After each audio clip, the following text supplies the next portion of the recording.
I need to tell you something that might make you uncomfortable. Every time you swallow your words, bite your tongue, and keep your feelings locked inside, you're not being strong. You're slowly poisoning every relationship you care about.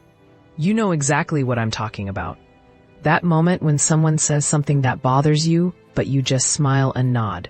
When you're hurt, but say you're fine. When you desperately want to speak up, but convince yourself it's better to stay quiet. Here's what nobody tells you. That silence you think is keeping the peace, it's actually building a wall between you and everyone you love. And today, I'm going to show you exactly why this happens and what it's costing you.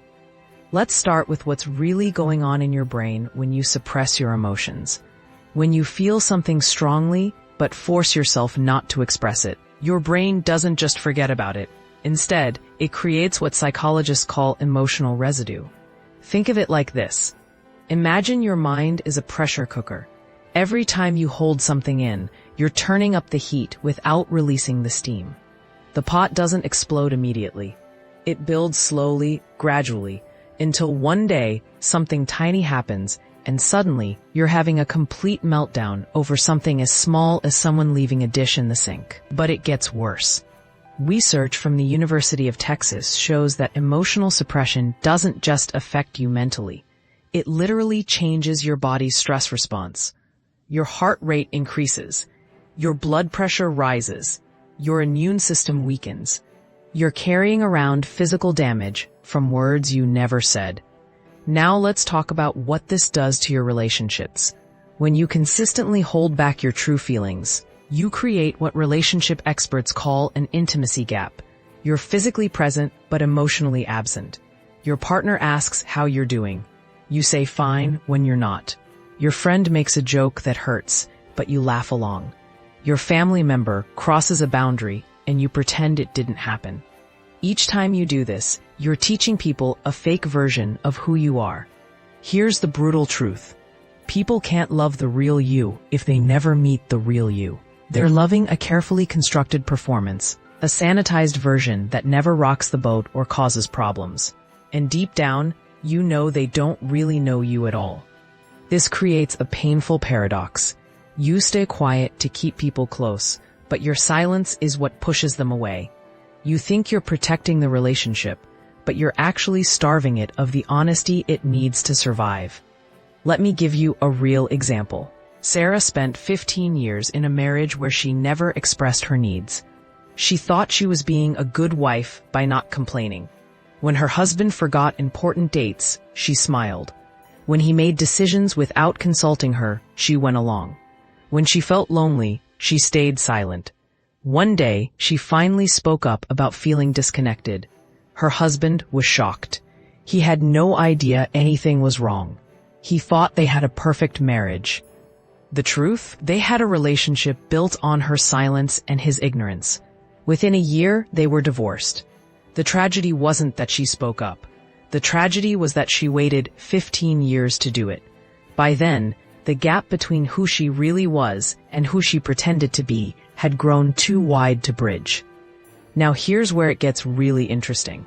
Why do we do this to ourselves? Why do so many of us choose silence over honesty? The answer lies in our childhood programming. Most of us learned early that expressing certain emotions wasn't safe. Maybe you were told to stop crying. Maybe showing anger got you punished. Maybe being too happy made adults uncomfortable. So you learned to shut down, to keep it in, to be quiet. This survival strategy worked when you were young and powerless, but now you're an adult. And that same strategy is destroying your adult relationships. You're still playing by rules that no longer serve you. There's also the fear of conflict. We convince ourselves that speaking up will cause problems, but here's what actually happens. When you don't express your feelings, the problem doesn't disappear. It just goes underground. It shows up as passive aggression, sarcastic comments, the silent treatment, sudden explosions over minor issues. All the things you do when you can't say what you really mean. And guess what? These behaviors cause way more damage than honest communication ever would. Let's talk about the cost of this pattern. First, there's the emotional toll. Constantly monitoring and controlling your emotions is exhausting. It's like running a marathon every single day. except nobody sees you running and you never cross a finish line. You become disconnected from your own feelings. You've spent so long suppressing them that you don't even know what you feel anymore. Someone asks if you're okay, and you genuinely can't answer because you've lost touch with your internal emotional state. Second, there's the relationship cost. Your friendships stay surface level. Your romantic relationships lack depth. Your family connections feel strained, but nobody knows why. You're surrounded by people, but feel completely alone.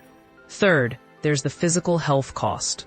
Studies show that chronic emotional suppression is linked to higher rates of anxiety, depression, cardiovascular disease, and even cancer. Your body keeps the score even when your mouth stays silent. So what's the solution? How do you break this pattern after years or decades of holding everything in? Start small. You don't need to have a massive emotional revelation with everyone in your life tomorrow. Begin with low-stakes situations. Practice saying no to small requests. Express a preference when someone asks where you want to eat. Share a minor frustration instead of brushing it off.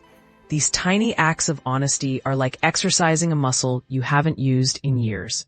It will feel uncomfortable at first. Your voice might shake. Your heart might race. That's normal. You're doing something your nervous system perceives as dangerous, even though it's actually healthy. Next, learn to identify your emotions in real time. When something happens, pause and ask yourself what you're actually feeling. Not what you should feel or what you wish you felt, but what you actually feel. Anger, hurt, disappointment, fear. Name it specifically. Then practice expressing it with I statements. Not you always or you never, which puts people on the defensive.